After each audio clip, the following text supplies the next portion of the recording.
नमस्कार दोस्तों, स्वागत है आप सभी का एक बार फिर से आपके अपने इस YouTube चैनल पर। इस वीडियो में दोस्तों कुछ महत्वपूर्ण प्रश्नों पर आज हम चर्चा करेंगे जो कि आपके द्वारा सबसे ज्यादा पूछे गए हैं।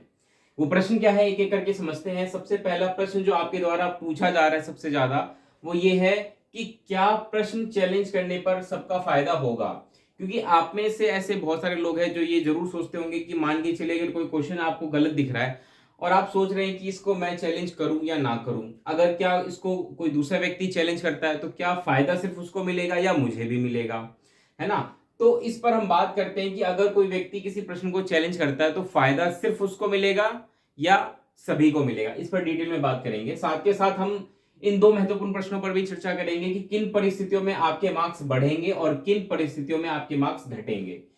एक बात मैं आपको बता दूं पहले ही कि यहाँ पे मैं ये चर्चा नहीं कर रहा हूं कि कितने मार्क्स बढ़ेंगे, किसी के 90 हैं तो क्या घटेंगे क्या बढ़ेंगे, इस पर हम चर्चा नहीं कर रहे हैं। हम सिर्फ इस बात पे चर्चा कर रहे हैं कि ऐसे कौन कौन से केसेस हो सकते हैं जब मार्क्स बढ़ने की भी संभावना है और घटने की भी संभावना है।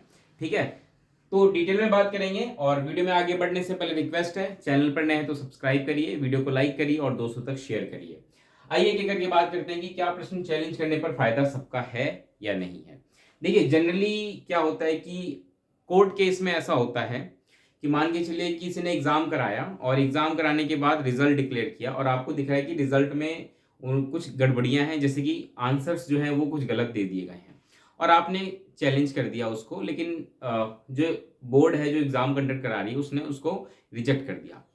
उस केस में आप कोर्ट में जाते हैं और कोर्ट में जो जो लोग पार्टीज बनते हैं वहां पे सिर्फ उनको बेनिफिट दिया जाता है, सभी को बेनिफिट नहीं दिया जाता। ठीक है, ये सिर्फ कोर्ट केस में होता है। लेकिन जब हम बात कर रहे हैं यहाँ पे सीटेट की स्पेसिफिकली, तो सीटेट के केस में क्या है कि अगर आप किसी क्वेश्चन को चैलेंज कर रहे हैं और वो चैलेंज एक्सेप्ट होता है तो ये फायदा सभी को दिया जाएगा। ऐसा नहीं कि जिस व्यक्ति ने चैलेंज किया उसी को दिया जाएगा। ठीक है, आई होप आप समझ रहे होंगे। मान के चलिए कि व्यक्ति एक्स है और उसने क्वेश्चन है जिसके चार option A B C D इस प्रकार से हैं। आंसर की में क्या रखा है कि भाई ए सही है, जबकि आपने चैलेंज कर दिया कि नहीं बी सही है। तो ऐसा नहीं है कि चैलेंज एक्सेप्ट होने पर फायदा सिर्फ इस एक ही व्यक्ति एक्स को दिया जाएगा, नहीं, ये फायदा सभी के लिए होगा। ठीक है, जो जो एग्जाम में बैठे थे और जिन जिन बच्चों ने बी मार्क किया था और चैलेंज एक्सेप्ट होने पर उन सभी को ये फायदा दिया जाएगा। आई होप आप बात समझ गए होंगे। आपके पहले प्रश्न का जवाब आपको मिल चुका होगा कि फायदा इसमें सबका होगा, ऐसा नहीं है कि किसी एक ही व्यक्ति का होगा। अब अगला इंपॉर्टेंट सवाल ये है कि किन परिस्थिति में मार्क्स बढ़ेंगे और किन परिस्थिति में मार्क्स घटेंगे। यहाँ पे मैं दोनों प्रश्नों को एक साथ समझाने की कोशिश करता हूँ, क्योंकि देखिए मार्क्स बढ़ भी सकते हैं और घट भी सकते हैं, ये बात तो बिल्कुल तय है। आप ये मत सोच के चलिए कि मार्क्स मेरे सिर्फ बढ़ने की संभावना है, घटने की संभावना नहीं है। पहली चीज तो आप ये समझ लीजिए, दोनों ही केस हैं। ठीक है, एक चीज मैं आपको और समझाता हूँ। देखिए, जो आंसर की इस बार आई है ना सीटेट की, वो तो मैं कहूंगा पता नहीं इस बार सीबीएसई को क्या हो गया, उन्होंने क्या सोचकर पेपर बनाया और जिन्होंने पेपर सेट किया वो मतलब क्या सोच रहे थे, उनके दिमाग में क्या चल रहा था जो इस प्रकार के प्रश्न बना दिए। आप खुद देखिए, जो उन्होंने ऑफिशियल आंसर की रिलीज की है उसमें से कुछ ऑप्शन तो ऐसे हैं जिसमें उन्होंने सभी को सही बता रखा है। और सबसे इंटरेस्टिंग बात यह है कि उन्होंने कोड दे दिया, ए बी सी डी ई, पढ़ा होगा आपने, एफ जेड, ये कोड दे दिए। और हर एक कोड का मतलब है, जैसे जेड का मतलब है जिस क्वेश्चन के सामने आंसर की के रूप में जेड है उसका मतलब सभी आंसर ठीक है।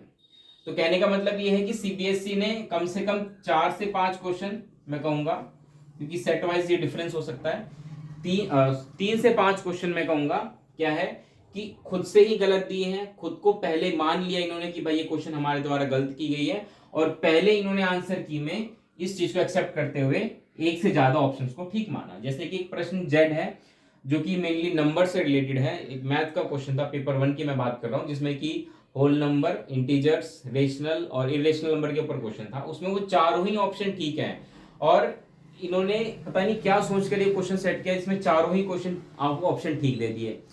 और इन्होंने खुद, क्योंकि इनको रियलाइज हो गया कि भाई हमने गलती की है, तो उन्होंने पहले ही इन क्वेश्चन को एक्सेप्ट कर लिया। कहने का मतलब ये है कि 3 से 5 क्वेश्चन तो खुद सीबीएसई मान चुकी है कि हमारे द्वारा गलत सेट किए गए हैं और शुरुआत में ही उसके आंसर करेक्ट करके उन्होंने दिए हैं। इसके बावजूद 2-3 क्वेश्चन और हैं जिनके ऊपर 100% वो क्वेश्चन गलत हैं और उस पर भी आपको रिवाइज्ड आंसर की देखने को मिलेगी। एंड उस केस में मार्क्स आपके बढ़ेंगे भी और घटेंगे भी। आइए हम दोनों परिस्थिति के बारे में चर्चा करते हैं। पहली परिस्थिति की कब मार्क्स आपके बढ़ेंगे, बढ़ने की संभावना कब है उस पर बात करते हैं, और घटने की संभावना कब है उस पर बात करते हैं। ठीक है, दोनों ही मैं एक साथ समझाऊंगा और उम्मीद है आपको चीजें अच्छे से समझ भी आएंगी। बढ़ने की संभावना दो केस में है। केस वन, केस वन क्या है? पहला केस ये है कि मान के चलिए कि कोई प्रश्न गलत है। ठीक है, प्रश्न गलत होने की स्थिति में, प्रश्न गलत होने का मतलब मैं यहाँ पे ऑप्शंस की बात नहीं कर रहा हूं कि भाई ये ऑप्शन गलत है, प्रश्न ही गलत है। ठीक है, मान के चलिए कि कोई प्रश्न ही गलत है, और उस केस में क्या होगा, उस केस में मार्क्स आपके बढ़ सकते हैं। कब बढ़ेंगे इस चीज को भी समझिए। अगर प्रश्न गलत है तो सीबीएसई ये कह सकती है कि भाई हम इस प्रश्न के बदले सभी को एक एक मार्क्स देंगे, यानी कि एक तरीके से बोनस मार्क्स देने की बात हो रही है यहाँ पे। और वो कब होगा? जब ये बात तय फिक्स हो जाएगी 100% कि भाई प्रश्न ही गलत है। अगर प्रश्न ही गलत है तो उस केस में एक एक मार्क्स सबको दिया जाएगा, उस प्रश्न को नहीं हटाया जाएगा, प्रश्न को रहने देंगे। वो बस क्या करेंगे, एक एक मार्क्स सबको दे देंगे। तो पहला केस तो ये हो गया, केस वन, जिसमें कि यहाँ पे सभी के मार्क्स बढ़ने की संभावना है। इस केस में सभी के मार्क्स बढ़ेंगे, ऑल जितने भी कैंडिडेट अपीयर हुए हैं सभी के मार्क्स बढ़ेंगे। ठीक है, जैसे कि एक क्वेश्चन जो मैं बता रहा हूं, जितना मुझे ध्यान है सेट बी में है, आई थिंक, मैं देख लेता हूं, मेरे पास पढ़ा भी है।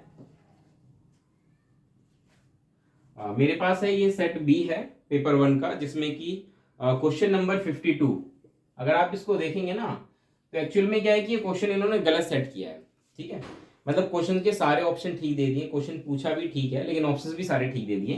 तो एग्जाम में इस तरीके से क्वेश्चन थोड़ी बनते हैं कि भाई सारे ही ऑप्शन आप ठीक दे दो, फिर वो मल्टीपल चॉइस रहा था, तो एक प्रकार से क्वेश्चन ये गलत हो गया। ठीक है, ऑप्शन सारे सही होते हुए क्वेश्चन गलत हो गया। ठीक है, आई होप आप समझ पा रहे होंगे मेरी बात। इस केस में इन्होंने क्या किया, इसमें सारे ऑप्शंस ठीक किए, और सारे ऑप्शंस ठीक करने का मतलब घुमाकर बात कह दी गई कि आपको बोनस मार्क्स दिए गए हैं। ठीक है, बोनस मार्क्स क्यों दिए? क्योंकि ये चारों ही ऑप्शन ठीक है और हर एक बच्चे ने कोई ना कोई ऑप्शन तो टिक किया होगा। वो एक अलग केस है कि किसी ने गलती से उस प्रश्न को छोड़ दिया हो, तब तो मार्क्स नहीं मिलेंगे। हाँ, लेकिन अगर आपने अटेम्प्ट किया है तो आपको एक तरीके से मान के चलिए बोनस मार्क्स दिया जा रहा है, तो इस केस में सभी के मार्क्स बढ़ेंगे। पहला केस समझ गए आप। केस टू, जिसकी हम बात करते हैं कि कब मार्क्स बढ़ेंगे, वो तब होगा जब चैलेंज जो है वो एक्सेप्ट किया जाएगा। चैलेंज एक्सेप्ट करने के केस में, चैलेंज एक्सेप्ट करने का मतलब ये है कि आपने किसी क्वेश्चन के ऊपर चैलेंज किया और आपने कहा कि भाई ये मेरा हिसाब से मेरा ये ऑप्शन ठीक होना चाहिए, और सीबीएसई ने वो बात मान ली, और फिर उसके बाद मार्क्स बढ़ेंगे। कैसे, मैं आपको समझाता हूँ। मान के चलिए कोई प्रश्न है, उस प्रश्न के चार ऑप्शन ए, बी, सी और डी इस प्रकार से हैं। आंसर की में ए ऑप्शन दे रखा है, ठीक है, और आपने बी ऑप्शन सही बताया। ठीक है, इसको और अच्छे से समझने के लिए एग्जांपल ये मान के चलते हैं कि मान के चलिए कि इस परीक्षा में 100 बच्चे अपीयर हुए हैं, है ना। एक सिंपल तरीके से समझाने की कोशिश कर रहा हूँ। मान के चलिए 100 बच्चे अपीयर हुए हैं, इन 100 में से 25-25 बच्चों ने क्या है कि इन सभी पे टिक लगाया। 25-25 हम मान के चलते हैं, हाइपोथेटिकल सिचुएशन है कि 25-25 मार्क्स, 25-25 बच्चों ने ए बी सी डी पर मार्क किया, मतलब 25 बच्चों ने ए पे, 25 बी पे, और इसी प्रकार सभी बच्चों ने किया है।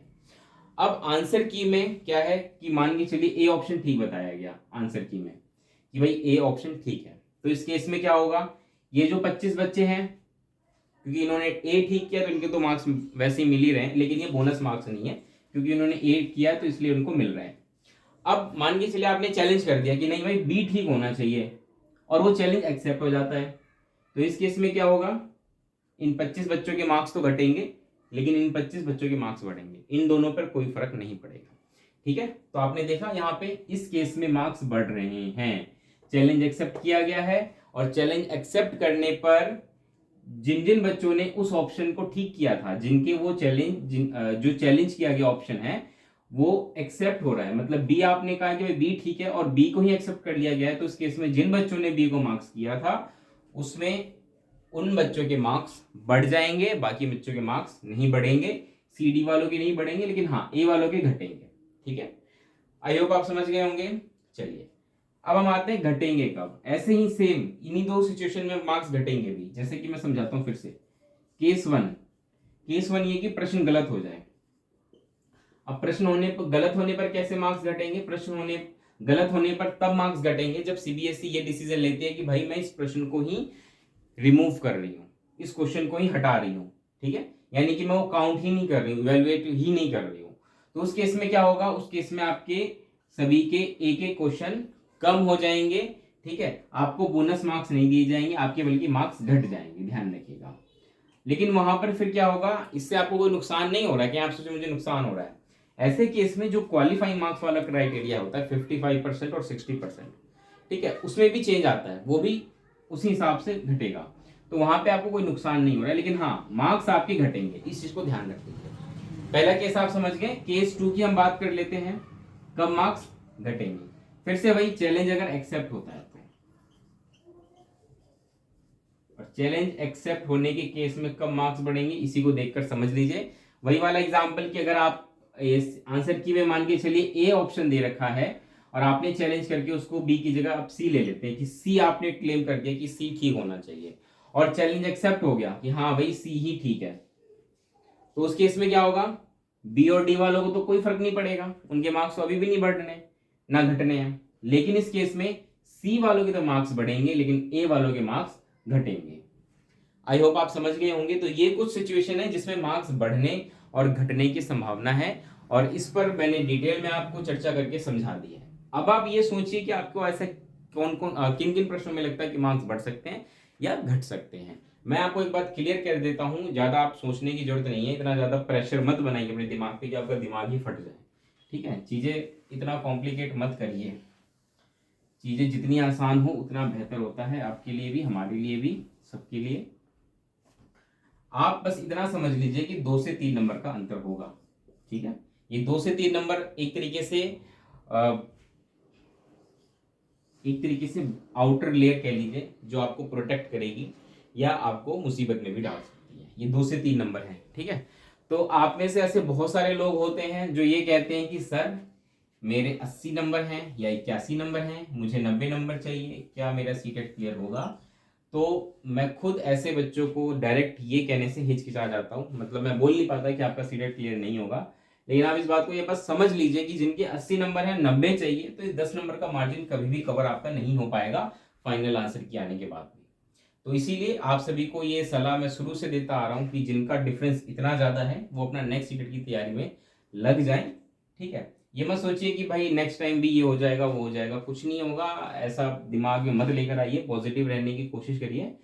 इस बार का सीटेट मुझे बहुत ही अजीब लगा, बिल्कुल ऐसा मैंने कभी नहीं देखा। 2011 से मैं खुद चीजें देखता आ रहा हूँ, हालांकि मैंने खुद 2015 में पहली बार सीटेट दिया था, मेरा सीटेट 3 बार क्लियर हो चुका है, ठीक है। 2015 में दिया था, फिर मैंने 2016 में दिया था, और अभी मैंने रिसेंट में अगस्त 23 में दिया था पेपर 2।